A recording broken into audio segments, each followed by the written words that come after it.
మీ business ని develop చేసుకోవాలని అనుకుంటున్నారా? అయితే వెంటనే మీ పబ్లిక్ కోట్ న్యూస్ ద్వారా వీడియో యాడ్స్ ద్వారా మీ యాడ్స్ ని పబ్లిష్ చేసుకుని మీ పరపతిని పెంచుకోండి. సంప్రదించవలసిన ఫోన్ నంబర్ 7729969299. నిర్మల్ నియోజకవర్గంలో అంటే గత అసెంబ్లీ ఎన్నికల్లో ఇండిపెండెంట్ గా పోటీ చేశారనమాట. ఎందుకంటే అక్కడ గల్ఫ్ బాధిత కుటుంబాలు చాలా ఉన్నాయి. అక్కడ వాళ్ళందరికీ న్యాయం చేయడం కోసం తన వంతు కృషి చేశారనమాట. సో ఒకసారి మరి ఇంత ఇప్పుడు వాళ్ళకైతే ఒక గుడ్ న్యూస్ వచ్చిందనే చెప్పాలి. సో వాళ్ళ ఫీలింగ్ ఏ విధంగా ఉందనేది వాళ్ళ మాటలోనే అడిగి తెలుసుకుందాం. సో స్వదేశ్ గారు నమస్తే. నమస్తే మేడం. ఎలా అనిపిస్తుంది అంటే మీరు చాలా సంవత్సరాల నుంచి మీరు పాటు పడుతూనే ఉన్నారు. అక్కడ గల్ఫ్ బాధిత కుటుంబాలు ఏవైతే ఉన్నాయో మీ కుటుంబ సభ్యులుగా మీరు భావించి ఇప్పటి వరకు వాళ్ళకు కావాల్సినటువంటి అన్ని మీరు సమకూర్చారంటే మీకు చాతనైనంత వరకు మీరు చేశారు. సో ఇప్పుడు మీతో పాటు ప్రభుత్వం కూడా ఉంది, మీకు కావాల్సిన సహకారాలు అందించడానికి ఈ కొత్త జీవో జారీ చేసింది కదా, మరి దీని గురించి మీ ఒపీనియన్ ఏ విధంగా ఉంది? ఇది ఒక ఎడారిలో ఎండమావులు, ఎడారిలో ఓఎస్ఎస్లు దొరికినప్పుడు మనం ఎంత సంతోషపడతామో అట్లా ఉంది. కానీ ఇది శాశ్వత పరిష్కారం కార్మికులై చాలా సమస్యలు ఉన్నాయి. కానీ కొంతవరకైనా వాళ్ళ యొక్క సమస్యలకు చెప్పుకోవడానికి ఒక వేదిక అనేది ఇంతవరకు లేకుండా పోయింది. ఈరోజు ప్రవాసీ ప్రజావాణి ప్రారంభించడం వల్ల వాళ్ళకంటూ చెప్పుకోవడానికి ఒక వేదిక వాళ్ళ సమస్యని అనేది కలిగింది. కాబట్టి ఎలాంటి సమస్యలున్న గల్ఫ్ దేశాల్లో అక్కడ డెత్ అయినా, అనారోగ్యానికి గురైనా, అక్కడ కార్మికుల్ని వేధించినా, అక్కడ మనకు సరైన జీతాలు ఇవ్వకున్నా, పని కల్పించకున్నా, ఎలాంటి వాళ్ళకి డెత్ సర్టిఫికెట్ ఇవ్వకున్నా ఇండియాకు తిరిగి రావాలనుకున్న వాళ్ళు దాన్ని ఇక్కడ వాళ్ళ భార్యలు ఇక్కడ ఉన్న వాళ్ళు చెప్పుకుంటే అక్కడ మన ప్రభుత్వానికి ఈ గవర్నమెంట్ కలిసి వర్క్ చేసి ఎంబసీల ద్వారా స్పీడ్గా అయ్యేటట్టు ఈ మెకానిజం పనిచేస్తాయని మేము నమ్ముతున్నాం. సరే, ఎట్లాగో ప్రభుత్వం అయితే హామీ ఇచ్చింది అని ఆగకుండా మరింత అంటే ఎప్పటికప్పుడు ప్రభుత్వానికి సరైన సమాచారాన్ని చేరవేసేలాగా మీరు ఎప్పటికీ ముందు ఉంటారని అనుకోవచ్చా? తప్పకుండా మేము ముందే ఉంటాము. గతంలో కూడా ఈ సమస్యని సుదీర్ఘకాలం ఏ ప్రభుత్వం కూడా టేకప్ చేయలేదు. మరి ఇన్నాళ్ళు వాళ్ళు కార్మికుల హక్కులు, మానవ హక్కులు హరించివేయబడ్డాయి ప్రభుత్వాల ద్వారా.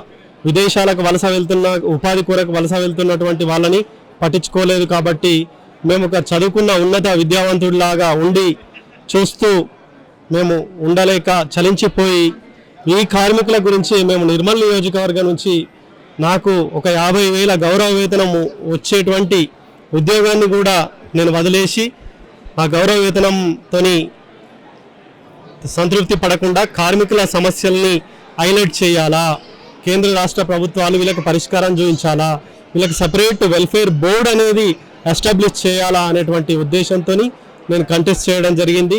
ఎన్నికల ఎత్తుగడగా మేము ఒక 5 మందిని ఈరోజు రాష్ట్రంలో నినాదించడం వల్ల, అంతేకాకుండా పొలిటీషియన్స్ కూడా మనం సెన్సిటైజేషన్ చేయాల్సిన అవసరం ఉంది అని మా కార్మిక సంఘం ప్రవాసీ మిత్ర లేబర్ యూనియన్ పొన్నం ప్రభాకర్ గారు హుజురాబాద్లో పాదయాత్ర చేసినప్పుడు, రేవంత్ రెడ్డి గారు ఆర్మూర్లో పాదయాత్ర చేసినప్పుడు, రాహుల్ గాంధీ భారత్ జోడో యాత్ర చేసినప్పుడు మన రాష్ట్రంలో కొంతమంది బాధితుల్ని తీసుకెళ్లి వాళ్ళకు ప్రత్యక్షంగా చెప్పించాం. ఆ రోజు చేసిన దానికే ఈరోజుకి వచ్చిన రిజల్ట్గా మేము భావిస్తున్నాము. అభయాస్తం government of Congress Telangana decide చేసి అందులో గల్ఫ్ దాన్ని అంశాన్ని చేర్చి వాళ్ళకు ఒక వెల్ఫేర్ బోర్డు కొరకు ప్రాథమికంగా ఒక 4 అంశాల మీద వాళ్ళు వర్క్ చేస్తున్నారు. సలహా మండలి ఏర్పాటు, ఎక్స్గ్రేషియా 5 లక్షలు, పిల్లలకు విద్య గురుకులాల్లో, మరియు వీటిని తీసుకొని చేస్తున్నారు. కాబట్టి తప్పకుండా మేము గ్రాస్ రూట్లో దీన్ని ముందుకు తీసుకెళ్తాము. రీసెంట్లీ గల్ఫ్ కార్మికులందరూ ఒక అభినందన సభ కూడా ఏర్పాటు చేసి ముఖ్యమంత్రి గారికి, పొన్నం ప్రభాకర్ గౌడ్ గారికి వాళ్ళ యొక్క కృతజ్ఞతల్ని తెలియజేసేటువంటి కార్యక్రమాన్ని కూడా మేము చేపట్టినాం. మరి మొన్నటి పార్లమెంట్ ఎన్నికల్లో కూడా నేను పార్లమెంట్ కోఆర్డినేటర్గా, క్యాంపెయిన్ కోఆర్డినేటర్గా నిజామాబాద్, ఆదిలాబాద్ పోటీ చేస్తున్న ఆదిలాబాద్లో సుగునక్క కానీ, నిజామాబాద్లో మన తాటిపర్తి జీవన్ రెడ్డి గారు ఎమ్మెల్సీ గారు పోటీ చేస్తున్న నియోజకవర్గంలో మేము వెళ్ళి గల్ఫ్ కార్మికుల ఓట్లని కూడగట్టి కాంగ్రెస్ పార్టీకి వేయించేటువంటి పని చేసినాం. మరి ఎందుకు చేసినామంటే వాళ్ళు ఎన్నికల్లో మా అంశాన్ని చేర్చారు, వీళ్ళకు న్యాయం చేస్తా అని ఒప్పుకున్నారు. కాబట్టి యునానిమస్గా మేము వాళ్ళకి మద్దతు ఇచ్చినాం కాంగ్రెస్ పార్టీకి. వాళ్ళ విజయంలో కొన్ని ఓట్లు వేయించగలిగినాం మేము. కాబట్టి మేము ఆ పార్టీకి అనుసంధానమై కార్మికుల అజెండాని పరిష్కరించేదానికి మేము ముందుంటామని తెలియజేస్తున్నాం.